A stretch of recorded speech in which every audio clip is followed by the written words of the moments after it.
اللہ تعالیٰ نے انسان بنایا اور انسان دو چیزوں کا مرکب ہے، روح کا اور جسم کا۔ تو اس کے مختلف اعضاء ہیں اور ہر اعضاء کا کوئی نہ کوئی کام ہے اور وہ اپنے حصے کا کام کرتا رہتا ہے۔ جب تک اللہ تعالیٰ کا حکم ہوتا ہے وہ اعضاء کام کرتے ہیں اور اس کے بعد پھر وہ اعضاء جواب دے جاتے ہیں آدمی کو۔ اعضاء کے کام کے دو حصے ہیں، ایک تو خداوند عالم نے جو ان کو حکم دے دیا کہ تم یہ کام کرتے رہو، اور ایک انسان کے اختیار میں دے دیا ہے کہ تم اس سے ان اعضاء سے اپنی مرضی کا اور اپنے اختیار سے اور اپنی چاہت کا کام لے سکتے ہو۔ ادھر سے اللہ تعالیٰ کے حکم سے یہ اعضاء کام کر رہے ہیں اور ادھر سے یہ انسان کے ساتھ جڑے ہوئے ہیں کہ انسان کی سوچ، اس کی مینٹلٹی، اس کی ذہنیت کے ساتھ یہ کام کر رہے ہیں۔ جو انسان سوچتا ہے جیسا یہ اس کو حکم دیتا ہے یہ ویسے کام کرتے ہیں۔ تو اس سارے اعضاء میں نبی کریم صلی اللہ علیہ وسلم نے ایک عضو کے بارے میں یہ فرمایا کہ دیکھو جسم میں ایک عضو تمہارا ایسا ہے، اگر تو ہے وہ صحیح تو بدن ہے سارا صحیح، اور اگر ہے وہ خراب تو بدن سمجھ لو سب خراب، اور جان لو کہ وہ دل ہے، جان لو کہ وہ دل ہے، جان لو کہ وہ دل ہے۔ اب اس کو ظاہری بات پر بھی معمول کریں نا تو ہارٹ اٹیک اسی کے خراب ہونے کی وجہ سے آتا ہے، اور اگر اسے باطنی طور پر بھی اگر ہم معمول کریں اس بات کو تو تب بھی یہی سمجھ لیں کہ ساری برائیوں کی اور سارے گناہوں کی اور ساری بدکاریوں کی جڑ یہ دل ہے۔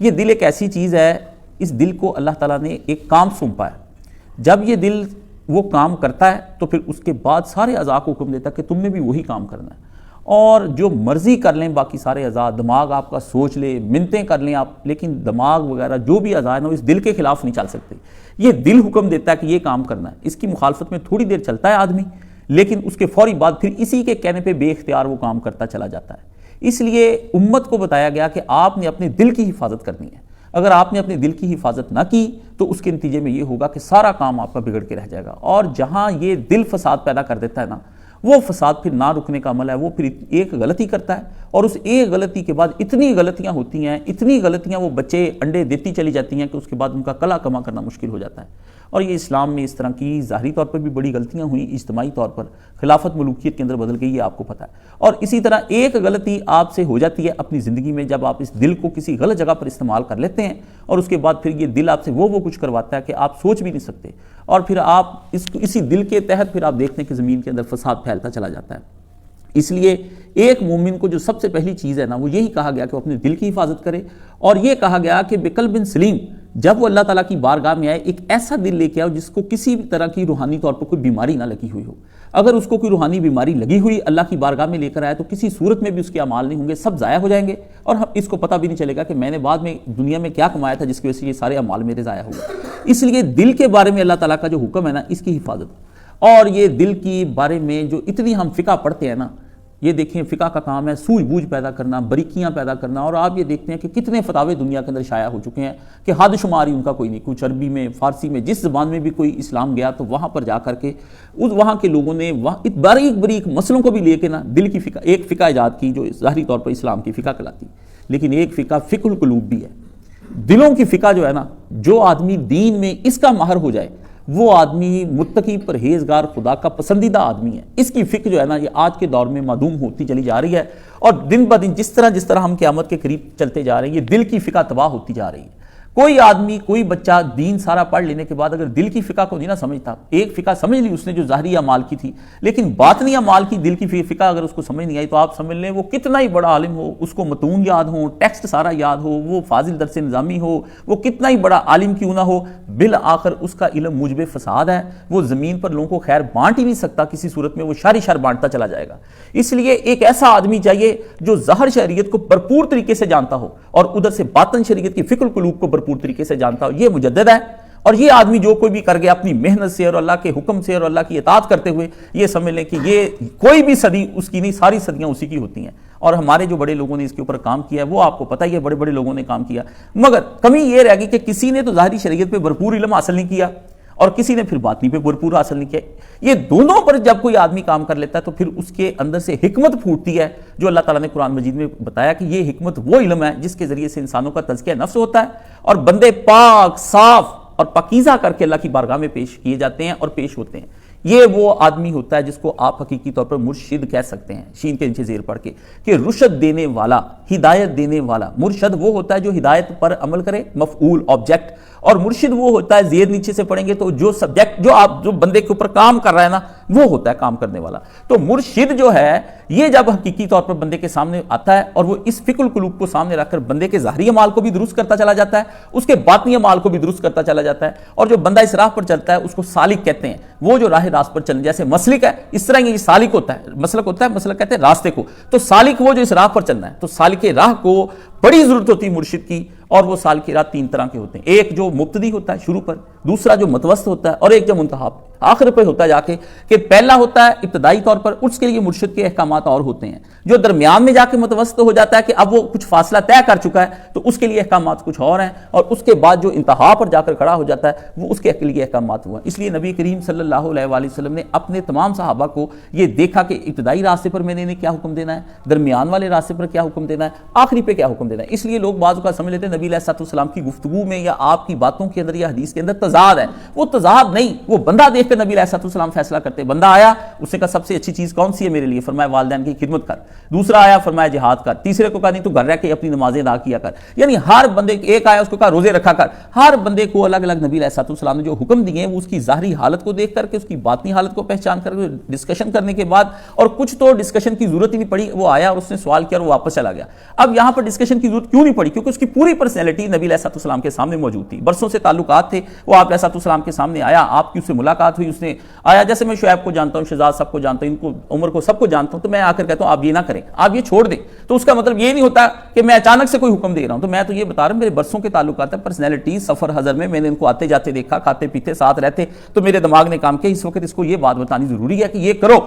اس پر پھر وہ عمل کرتا ہے تو پھر وہ انشاءاللہ تعالی اللہ تک پہنچ جاتا ہے۔ اب یہاں پر یہ دل جو ہے نا، اس وقت پوری دنیا کے اندر دل ہو گئے خراب۔ آپ کو ظاہر شریعت کے اتنے عالم ملیں گے اور وہ ابن عربی پہ بھی خطبے دیں گے، وہ شاہ ولی اللہ کی جو کتابیں حجت اللہ البالغہ اس پہ بھی دیں گے، بڑی تصوف کی باتیں کریں گے، مگر ان کا باطنی عمل جو ہے نا، ان کو آپ دیکھیں گے کہ ان کے ہاں پھر شادیاں ہو رہی ہیں اور غیر شرعی کام ہو رہے ہیں، وہاں جا کر آپ دیکھیں گے نہ اس کی فقر کی وہ زندگی ہے، نہ وہ نبی علیہ السلام والے اختیاری فقر کے ساتھ جی رہا ہے۔ مسلط فقر جو ہے نا، اس میں زندگی گزارنی بہت آسان ہے، اختیاری فقر کے ساتھ زندگی گزارنا دنیا کا مشکل ترین کام ہے۔ خود ہی بندہ نبی علیہ السلام کے سامنے چوائس تھی، دو چیزیں تھی کہ آپ عیاشی کے ساتھ زندگی بھی گزار سکتے تھے، شریعت میں کوئی پوچھ نہیں تھی، اور دوسرا آپ علیہ السلام اپنی فقر کے ساتھ، تو نبی علیہ السلام نے دو چیزوں میں پڑی ہوئی ایک چیز جو فقر ہے وہ اختیار کیا، آپشنل میں خود لیا کہ یہ میں اپنے طور پہ امپوزڈ نہیں ہے۔ ہمارے ہاں جو جتنے بھی نا مجھ سے لے کر بڑے سے بڑے یہ بہت سارے لوگ جو فقر میں مبتلا ہیں اللہ کی طرف سے، انہوں نے اپنے آپ میں فقر کو اختیار نہیں کیا کسی صورت میں۔ تو نبی کریم صلی اللہ علیہ وآلہ وسلم نے فقہ القلوب پر جب کام کیا نا، قرآن مجید میں آپ پڑھ لیں دعائے ابراہیم خلیل اللہ، اور خود اللہ تعالیٰ نے جو نبی علیہ السلام کے بارے میں یہی بتایا کہ ربنا وابعث فیہم رسولا من یتلو علیہم آیات، یہ ساری آیت آپ پڑھیں، ویزکیہم ویعلم الکتاب والحکمہ۔ نبی علیہ السلام کا کام یہ ہوا کہ سارا ابلاغ کرنے کے بعد بندوں کو اس قسم کا بنا دیا جائے کہ وہ اللہ کے اس قدر قریب ہو جائیں کہ جب وہ اپنے رب کے پاس اس حالت میں موت کے وقت جائیں تو ان کا بقلب سلیم، ایک ایسا دل ہو جس کے اندر دنیا کا کوئی روگ نہ لگا ہو، جس کے اندر دنیا کی کوئی بیماری نہ لگی ہوئی ہو، وہ صاف شفاف دل کے ساتھ اللہ کی بارگاہ میں چلا گیا، اور جو یہ دل لے جاتا ہے اللہ تعالیٰ کی بارگاہ میں، وہ سمجھ لو کہ افلح من تزکیٰ، وہ آدمی کامیاب ہو گیا، فلاح پا گیا۔ ہمارے ہاں سکسیس جو ہے، فلاح اس بات پر ہے کہ وہ آدمی دولت ہی پا گیا، ہمارے ہاں اس بات پر نہیں ہے فلاح کہ اس آدمی نے کوئی دنیا کے اندر بلند مرتبہ حاصل کر لیا، یا اس نے کسی بڑے خاندان کی عورت سے شادی کر لی، یا اس نے کوئی بڑی گاڑی رکھ لی، نہیں، ایسا کچھ نہیں ہے۔ ہمارے ہاں یہ ہے کہ جس کا دل قلب سلیم بن گیا نا، وہ آدمی اللہ تعالیٰ کے ہاں کامیاب ہے۔ ہمارے ہاں سکسیس اور چیز کا نام ہے، کفار کے ہاں اور ہے، دونوں ہمارے ایک چیز کی وہ تعریف کرتے چلے جاتے ہیں، ایک کی ہم کرتے چلے جاتے ہیں۔ کامیابی وہ کسی اور کو گنتے ہیں، ہم کسی اور کو گنتے ہیں، وہ بیماری کسی اور شے کا نام گنتے ہیں، ہم بیماری اور شے کا نام گنتے ہیں، وہ کسی اور ڈیفینیشن کرتے فتح کی، ہم اور کرتے ہیں، وہ شکست کی اور ہم شکست کی اور کرتے ہیں، یعنی گویا ہمارے اور ان کے پیمانے بالکل الگ ہیں، ہماری ان کی ٹرمینالوجیز الگ ہیں، ہماری ان کی ڈیفینیشنز الگ ہیں۔ تو ایسی صورت میں ایک ایسا دل، بظاہر تو آدمی بالکل فٹ ہوگا 80 سال کی عمر میں، اور A1 قسم کا ہوگا، وہ اپنے آپ کو انرجیٹک رکھے گا، وہ اپنی دوائیاں کھائے گا، وہ ڈائٹ اچھی قسم کی لے گا، آپ دیکھیں گے وہ اس طرح سے لگ رہا ہے جیسے 18 سال کا نوجوان ہے، وہ جم جوائن کرے گا، وہ آپ کو دکھائے گا، اس کے پورے جسم کے مسلز بنے ہوئے ہوں گے، وہ دیکھیں گے اس نے اپنے آپ کو ایکٹیو رکھا ہوا ہوگا، مگر اس کے پاس اگر قلب سلیم نہیں ہے جو اللہ کو مطلوب ہے تو اللہ کے نزدیک بیمار آدمی ہے۔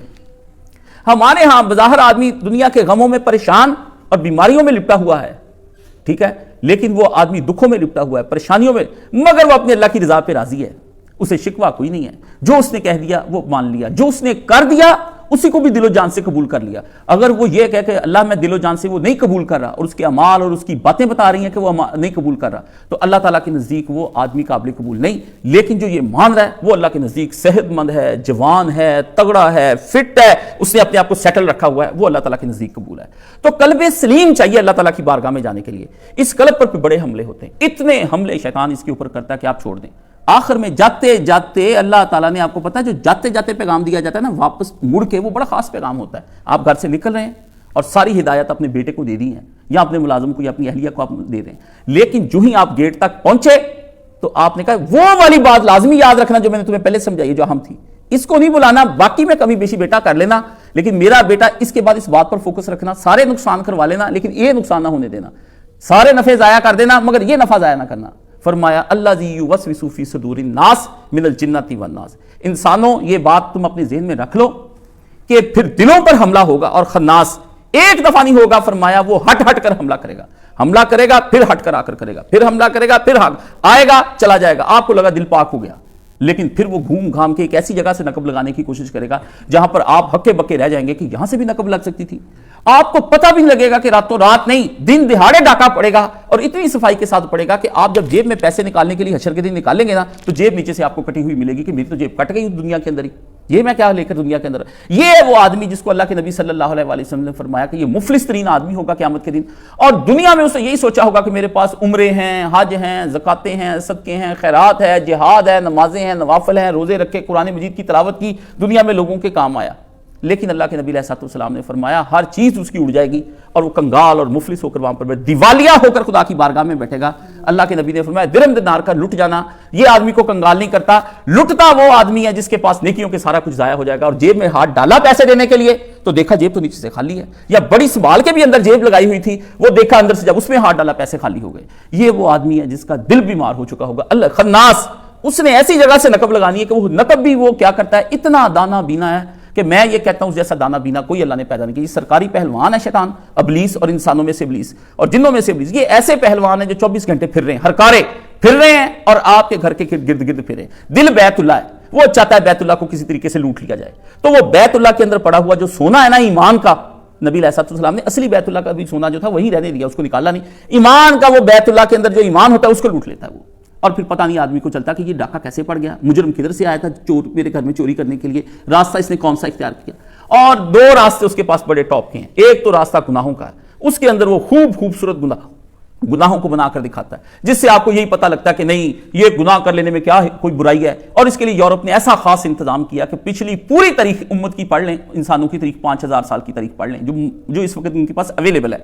اس میں وہ کچھ نہیں آیا جو اب آ گیا۔ اس زمانے میں خدا کا یہ انکار نہیں تھا، اس میں خدا اور طرح کے بنا لیے، بت بنا لیے، بندر جانور بنا لیے، کوئی سب سور، یہ سب چیزیں بنا، لیکن یہ دور جو ہے یہ قیامت کا دور ہے، اور جیسے جیسے یہ دجل کا دور قریب ہوتا جائے گا، دجال کے ظہور تک اور قیامت تک آنے تک، یہ اتنا خطرناک ہوتا چلا جائے گا کہ آدمی کو ایک تو وہ گناہ ہی اس سے خوبصورت قسم کر کے گناہ بناتا ہے۔ یہ اس پہ گفتگو الگ سے ہوگی، یہ انشاءاللہ تعالی اللہ مجھے موقع دے، یہ پوری سیریز ہی چلانی ہے، اور میں نے آپ سے کہا تھا 2 سیریز ایسی ہیں جو میں چاہتا ہوں کہ جلدی جلدی ریکارڈ کر کے میں اپنی زندگی میں پوری کرتا چلا جاؤں۔ یہ ایک اس طرح گناہوں کی دنیا، بس اب آ جائیں دوسری طرف، یہ ہے نیکوکاروں کی، یہ جو حج اور عمرے اور سب صدقے زکاتیں بہت متقی سارے بنے پھرتے ہیں اور اس پر مطمئن ہے، اس پر اطمینان قلب ہے، اور یہ اتنا پیارا اطمینان نفس دلاتا ہے آدمی کو، اتنا دلاتا ہے، اور بعض اوقات برے مرشد بھی ایسے ہوتے ہیں کہ وہی آپ کو اتنا اطمینان دلا دیتے ہیں کہ وہ آپ کو کہہ دیتے ہیں جب ہم بیٹھے تمہیں اس کی کیا ضرورت ہے سوچنے کی،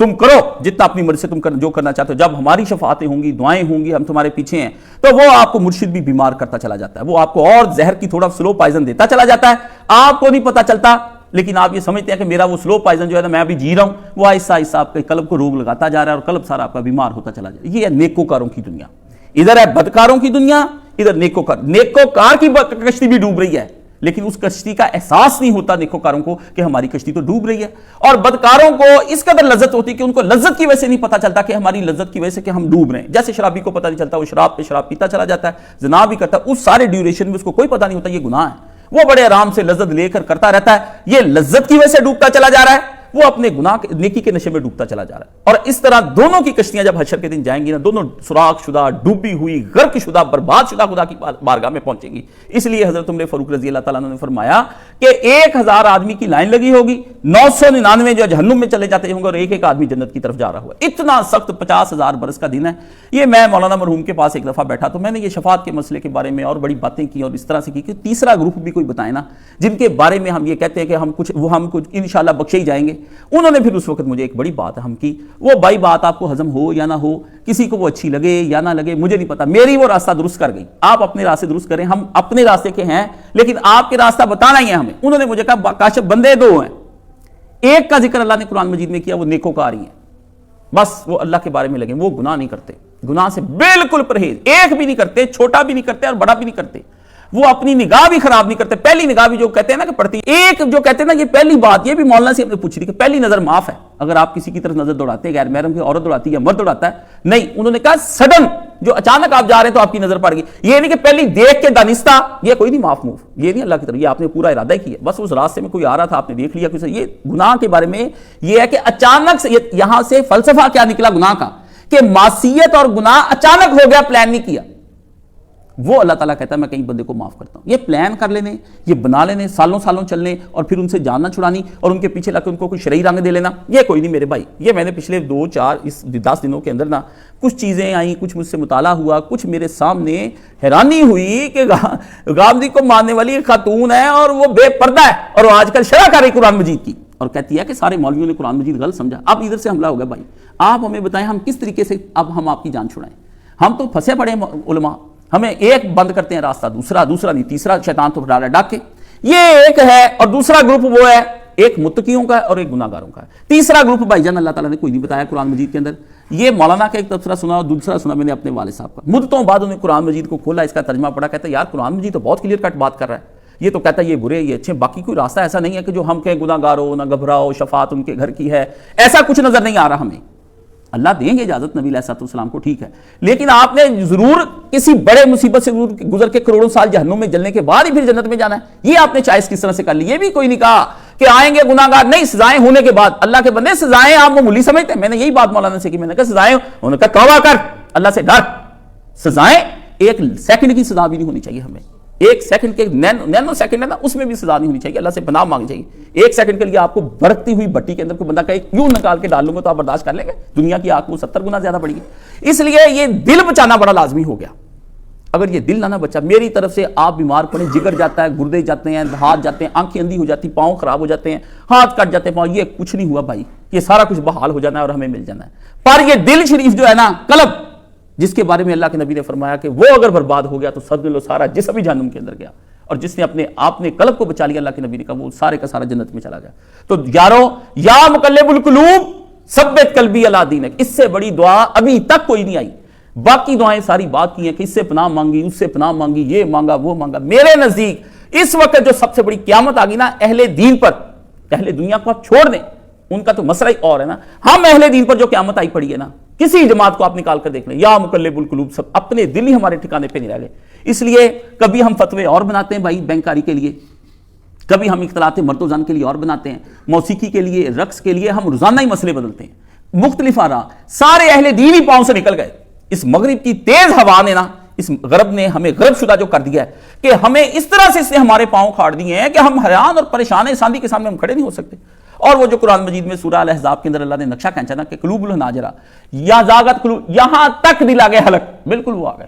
جانیں پھنسی پڑی ہیں ہماری. اور ہمیں سمجھ، نوجوان طبقے تب کچھ نہ پوچھیں کہ میرے سامنے روزانہ دن رات ان کے مسائل آتے ہیں، تو بعض اوقات میں انہیں سمجھانے کی کوشش کرتا ہوں مگر انہیں سمجھ نہیں آتا. یہ اتوار جن لوگوں نے مس کیا وہ ان کی اپنی بدقسمتی ہے، لیکن یہ بڑا اچھا اتوار تھا. اس سے اچھا میری زندگی میں کوئی دن نہیں آیا، بہترین دن تھا. اس دن لوگوں نے اپنی وہ سوال کیے جو ان کے ذاتی اور انفرادی تھے. فقہ پر میں نے پابندی لگا دی کہ کوئی آدمی مجھ سے یہ نہ پوچھے فاتحہ خلف الامام رفعی جائیں، ختم.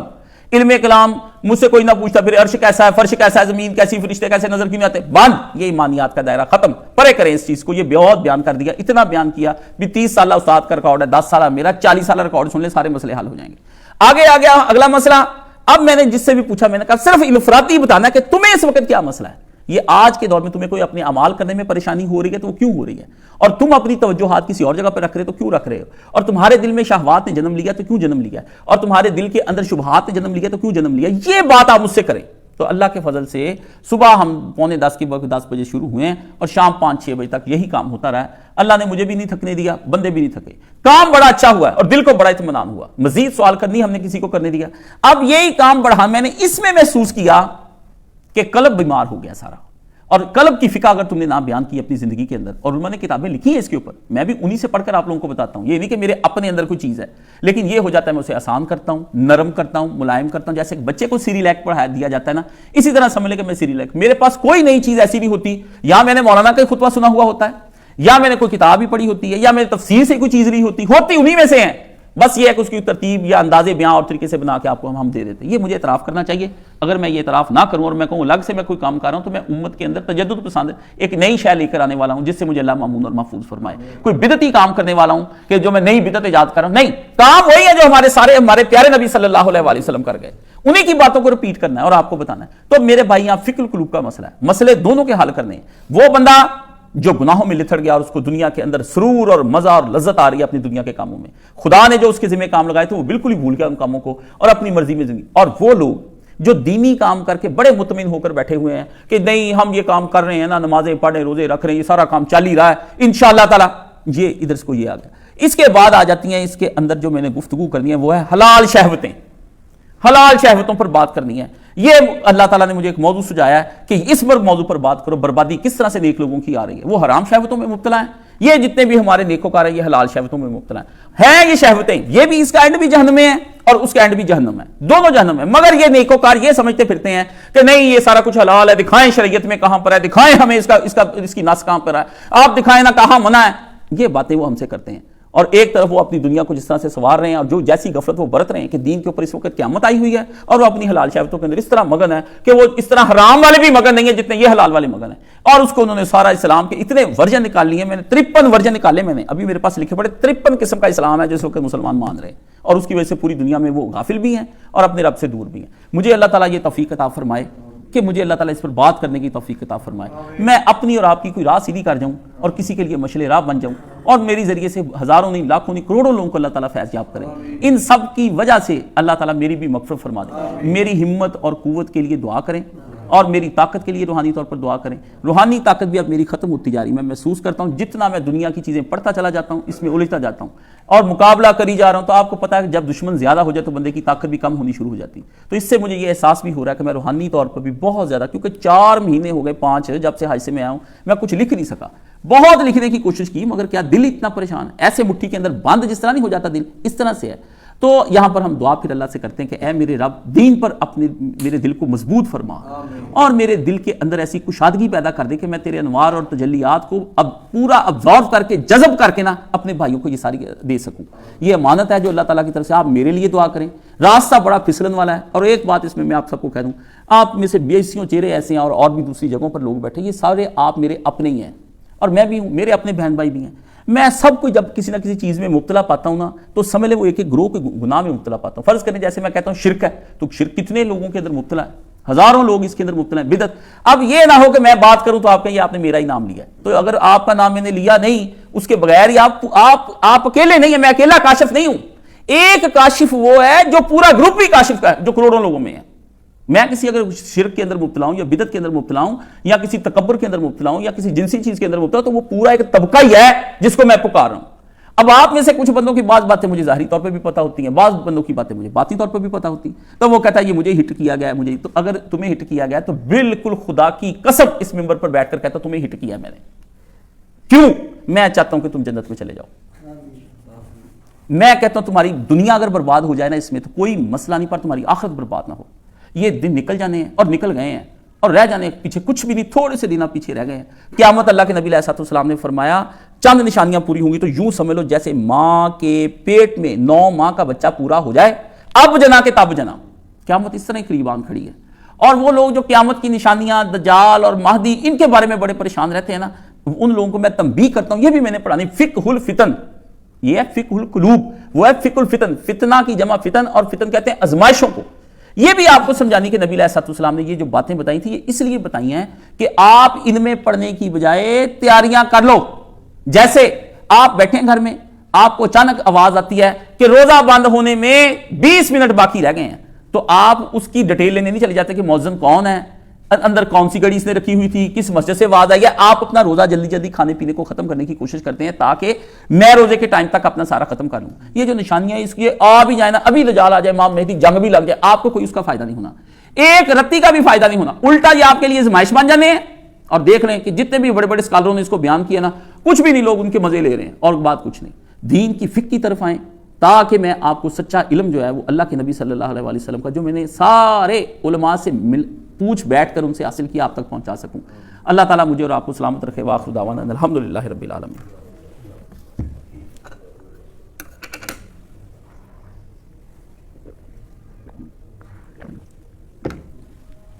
الحمدللہ والصلاۃ والسلام علی رسولہ الکریم وعلی آلہ وصحابہ اجمعین. اما بعد فاعوذ باللہ من الشیطان الرجیم. بسم اللہ الرحمن الرحیم. اپنا یہاں پہ جو مرکز کا خادم ہے اسلم, اس کے اب گردے ہو رہے ہیں ایک ہفتے سے واش, اور میں ہی اس کے کروانے کے لیے واش لے کر جاتا ہوں. 7-2:30 بجے رات کو جانا پڑتا ہے مجھے, کبھی صبح 5 بجے جانا پڑتا ہے, کبھی رات 11 بجے جانا پڑتا ہے. تو آج بھی میں اس کے جو ہے گیا تھا اس کے ٹریٹمنٹ کے لیے, صبح سے ادھر ہی تھا. اب واپس آیا ہوں تھوڑی دیر پہلے, اس لیے بعض اوقات لیٹ ہوتا ہوں تو کسی نیک کام کے لیے ہوتا ہوں, کسی برے کے لیے نہیں میں لیٹ ہوتا. مجھے پتہ ہوتا ہے کہ آپ آئے بیٹھے ہیں, تو دعا پہلے آپ نے کرنی ہے کہ ڈاکٹر تو کہتا ہے ساری زندگی کے لیے اس کو کرنے پڑیں گے, گردے اس کے شرنک ہو گئے, لیکن اللہ تعالیٰ کے ہاں کیا ہے, اللہ تعالیٰ سے دعا کریں گے انشاءاللہ تعالیٰ. یہ دیکھیں کہ گردوں کے صفائی ہونے سے اس کو تقریباً 95% اس کے امراض درست ہو گئے 8 دن کے اندر. اب وہ گردے صحیح کم شروع کر دینا اللہ کے لیے کیا ہے. مجھے یاد آتا ہے ہم پی آئی اے میں تھے, تو میں نے اپنے وہاں کا ایک بہت بڑا آفیسر تھا, اس سے پوچھا کہ کوئی پائلٹ نے کوئی خاص بات بتائی ہو, تو اس نے کہا کہ ایک دفعہ پی آئی کا ایک جہاز تھا, اس کا ایک انجن جو ہے نا بالکل ڈیڈ ہو گیا, آگ لگ گئی, ختم, اور دوسرا چل رہا تھا, دوسرا بھی خرابی پیدا کرنے لگ گیا. تو کہتا وہ جہاز نیچے اتارتے نا, وہ کہتا کچھ بھی نہیں میرے سامنے آیا, تو میں نے نا کچھ نہیں کہا, لیکن منہ سے بے اختیار اتنا ہی نکلا, اللہ, نہ کہا مدد کر, نہ اسے, اس ایک اللہ میں سارا کچھ تھا. عرش ہل گیا. کہتا وہ جہاز جو ہے نا سٹیبل ہو گیا, اور اس نے بڑے طریقے سے اس کو اتار لیا. تو اگر دنیا کی یہ چیزیں جو ہمیں نظر آتی ہیں وہ درست ہو سکتی ہیں بغیر کسی آدمی کی محنت کیے, یہ تو اللہ کے اختیار میں اندر کی چیزیں. تو میں بھی یہاں پہ یہی کہتا ہوں, اللہ, بس میرا یہ فرما بردار اور وفادار ملازم ہے اور ایماندار ملازم ہے, اس لیے اس پہ میں اتنی محنت کر رہا ہوں. میں نے آگے بنانا ہے بھائی جان اپنا جامعہ, ٹھیک ہے, میں سمجھتا ہوں جس طرح یہ بنانے میں وہ میرے ساتھ تھا, میرے پیسہ چیزیں محفوظ تھی, اس سے میری عادات کا پتہ ہے, تو یہ بھی ساتھ کام کر لے. اور آپ یہ دیکھیں کہ ایماندار اتنا ہے کہ کل پرسوں میرے پاس بیٹھ کر کہتا کہ آپ کو میں ایک وصیت کرنے لگا ہوں, میرا جو ادھر گھر ہے نا, آپ نے مرنے کے بعد وہ مرکز کو میرے بھائیوں کو کہہ دیا دے دیں, جامعہ کے لیے کہتا دارالسلام کے لیے وہ سارے پیسے کو 10-20-15 لاکھ ہے وہ آپ لگا دیں. گاؤں کا گھر کتنے کا بک سکتا ہے, آپ یہ دیکھیں دل اس کا ایسا, کہتا آپ کا مشن پورا ہونا چاہیے. اب بعض اوقات دیکھیں کتنے پڑھے لکھوں کو میری بات سمجھ نہیں آتی, اور وہ مجھ سے سوال کرتے ہیں, ایم بی اے کیا, وہاں میں ڈاکٹر ہوں, میں انجینئر ہوں, میں فلانا ہوں, ہم نے بہت پڑھا ہوا. دیکھیں دماغ کی مینٹلٹی, اور ایک ایسے آدمی کو جس کو میں کہوں نا بھی ٹائم کیا ہوتا ہے وہ صحیح ٹائم نہ بتا سکے, اس کو دارالسلام سمجھ آ گیا. ابو جہل کو باتیں نہیں اللہ کے رسول کی سمجھ آئی, مگر وہ جو تھا نا بالکل بلال حبشی امیہ کا وہ غلام جس نے کہیں سے نہیں پڑھا ہوا تھا, اور معاشرے میں اس کو اتنی سمجھ آ گئی کہ اللہ کے نبی نے آسمانوں پر اس کے قدموں کی چاپ سن کر پوچھا, جبریل یہ کون چل رہا ہے, کس کے قدموں کی چاپ؟ فرمایا اللہ کے رسول یہ بلال کے قدموں کی چاپ ہے جو اوپر آسمانوں پہ سنائی دی رہی. تو اللہ تعالیٰ سے دعا کریں اللہ اسے صحت کاملہ عاجلہ عطا فرمائے اور اس کے لیے سارے جو بندوبست فرما دے. ایک دوست ہیں عباس, ان کی والدہ وفات پا گئی, بڑے اچھے میرے دوست تھے, اس کی والدہ بھی بڑی تنگ تھی, تو اللہ تعالیٰ نے ان کو مرضوں سے نجات دی اور اللہ تعالیٰ انہیں اعلیٰ علیین میں جگہ عطا فرمائے. ہمارے یہ بھائی حکیم منور حسین صاحب بیٹھے ہیں, یہ بڑی دیر سے تھے, ان کی اہلیہ وفات پا گئی. انا للہ و انا الیہ راجعون, سب پر انا للہ و انا الیہ راجعون. موت کا ایک دن معین ہے, نیند پھر کیوں رات بھر نہیں آتی, یہ ایک دن معین ہے موت کا, یہ سب نے چلے جانا ہے, میں نے بھی چلے. بس بات اتنی ہے کہ ہم تیاری کر لیں جانے کی. زندگی کی ساتھی تھیں, رفیق تھیں, اور ان کے ساتھ چل رہی تھی, خدمت میں کمی نہیں چھوڑی, عطاعت میں کمی نہیں چھوڑی, زندگی میں ان کا ساتھ دیا, ہر موقع پر ان کے ساتھ کھڑی رہی. اب تنہائی محسوس کریں گے, لیکن ایک بات یاد رکھ لو, قرآن مجید میں اللہ تعالیٰ نے صاف کہہ دیا, جب 2 ہوتے ہیں تو تیسرا ان کا اللہ ہوتا ہے, جب 3 ہوتے تو چوتھا ان کا اللہ ہوتا ہے, اور جب 1 ہوتا ہے تو پھر بھی دوسرا اس کا اللہ ہوتا ہے. اور صدیق کی بات ذہن میں رکھیں کہ نبی علیہ الصلوۃ والسلام نے کیا کہا, لا تحزن ان اللہ معنا, غم نہ کر اللہ ہمارے ساتھ ہے. اور اللہم ابدلہ دارا خیر دارہ وزوجا خیر زوجہ واہلا خیر اہلہ, اللہ یہاں سے بہتر گھر اور یہاں سے بہتر جو نیک لوگ ہیں ان کے اندر ان کا حشر فرمائے، اور اللہ اس کا حشر مع النبیین و صدیقین و شہداء و صالحین فرمائے۔ اور صرف اس ایک کا نہیں، ہم میں سے جتنے کوئی جا چکے والدین، بزرگ، بہن بھائی، کوئی احبا اقربا، آدم سے لے کر آج کے دن تک جتنے نیک اور متقی اور قیامت تک، سب کو اللہ مع النبیین و صدیقین و شہداء و صالحین ان کا حشر فرمائے، قبر کو ٹھنڈا اور منور فرمائے، تا حد نگاہ اللہ تعالیٰ وسیع فرمائے، اور اللہ ان کے ساتھ ویسی چشم پوشی فرمائے جیسی کہ وہ ہم اپنے بچوں کے ساتھ چشم پوشی فرماتے ہیں، اور اللہ صرف نظر گناہوں سے معاف فرمائے، اور کوئی گناہ اللہ تعالیٰ اس کا نہ پکڑے، اور اگر ان کے نیک تھی تو درجات میں بلندی فرمائے، کہیں کمی کوتاہی رہ گئی اللہ تعالیٰ اسے معاف فرمائے، اور اللہ تعالیٰ اس کی قبر کو جنت کے باغوں میں سے ایک باغ بنائے، اور جن کو بغیر حساب کتاب کے جنت میں داخل کر دیا جاتا ہے اللہ ان کو ان میں شمار فرمائے۔ یا اللہ تیرے پاس مرحومین آ چکے ہیں تو ان کے ساتھ ایسا معاملہ فرما جیسے ہم اپنے بچوں کے ساتھ معاملہ فرماتے ہیں۔ یا اللہ وہ تیرے پاس آ چکے ہیں ان کے ساتھ شفقت والا معاملہ فرما، چشم پوشی والا، فضل والا، کرم والا، لطف والا، رحمت والا، برکت والا، یہ معاملہ اللہ تعالیٰ ان کے ساتھ فرما، صرف انہی کے ساتھ نہ فرما، ہم زندوں کے ساتھ بھی یہی معاملہ فرما۔ اللہم اغفر للمومنین والمومنات والمسلمین والمسلمات۔ اگلا کیا ہے؟ الاحیاء منہم والاموات، ہم جو زندہ ہیں ہمیں بھی اور جو مر چکے ہیں ان کے ساتھ بھی اللہ یہی معاملہ فرمائے، بیماروں کو شفائے کاملہ عاجلہ عطا فرمائے، قرض داروں کا اللہ تعالیٰ قرض اتار دے، اور جن کے کام میں برکت ختم ہوگی خدا برکت عطا فرما دے، جن کے کاموں میں رکاوٹیں آ گئی اللہ ان کے کاموں میں برکت عطا فرمائے۔ یا اللہ جس بندے نے تیری راہ میں اس معاملے میں دیا اس کو اتنا نواز دے کہ دنیا اور آخرت میں وہ سیر ہو جائے، اور یا اللہ جن لوگوں کی چاہتے تھی نہیں دے سکے اللہ ان کا بھی ان کے اچھے جذبات کو قبول و منظور فرما۔ یا اللہ ہم سب کو اپنے پیارے نبی کی راہ پر رکھ، اللہم اشف کل مریض، اللہم رد کل غریب، اللہم اقض دین کل مدین، اللہم اصلح کل فاسد من امور المسلمین، اللہم انصر الاسلام والمسلمین واخذل الکفرۃ والمشرکین، اللہم انصر من نصر دین محمد صلی اللہ علیہ وسلم واخذل من خذل دین محمد صلی اللہ علیہ وسلم۔ ان اللہ یامر بالعدل والاحسان وایتاء ذی القربى وینہی عن الفحشاء والمنکر والبغی یعظکم لعلکم تذکرون۔ اس کے بعد میں نے جانا ہے ایک نکاح پر، تو آپ کے پاس بیٹھنے کے لیے فرصت نہیں ہوگی، ایک ساتھی آئے انہوں نے عمرے پہ جانا ہے، صرف ان سے ملوں گا، باقی کو ابھی کے لیے خدا حافظ، اگلے جمعے پھر اب سوال جواب آپ رکھ لیں۔ اللہ آپ کو دنیا اور آخرت میں اس دکھ جو آپ کو آیا ہے اس کو اللہ تعالیٰ اس کا اجر عطا فرمائے، اور مرنے والی کے بعد آپ کو گمراہ نہ کرے، ہدایت پہ ہی رکھے، اور اللہ تعالیٰ سلامت رکھے آپ کو، صفیں سیدھی فرمائے۔